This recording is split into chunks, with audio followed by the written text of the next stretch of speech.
এই বাইরের প্রত্যেকটা সোলের ভিতরে একটু গর্জিয়াস ডিজাইন, মানে ফুল বডি অনেক গর্জিয়াস ডিজাইনের নকশা।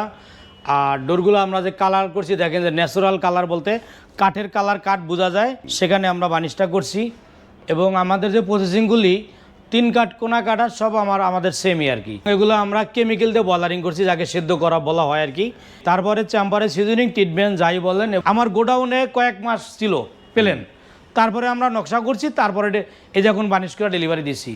এই ডোরগুলি আমরা বিক্রি করেছি, এই যে নকশা বানিশ সহ কমপ্লিট। এটা তো 3D নাকি, এটা না 2D? এটা 2D নকশা। 2D নকশা, 2D ফুল বডি নকশা। আমরা এই যে বাজুর নকশাটা আমরা ভিতরে দিছি, বাজুটা একটু জায়গা বেশি রাখছি।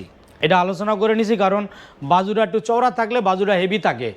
ডোরটা সবসময় খোলা আপ ডাউন করা হয়, বাজুটাই কিন্তু শক্তির দরকার আছে, এজন্য একটু বাজুটা এক্সট্রা জায়গা রাখছি। এই ডোরগুলি দেখেন যে লাল করিনি আমরা, বানিশের কোয়ালিটি কারণ একটু আমরা লাইট করছি, কাঠের ন্যাচারাল যে কাঠ কালারটা বোঝা যায় আর কি। জাস্ট এটা কত করে দিয়েছেন ভাই? এটা বানিশ সহ নিয়েছি ভাইয়ের কাছ থেকে আমরা 12,500 টাকা করে।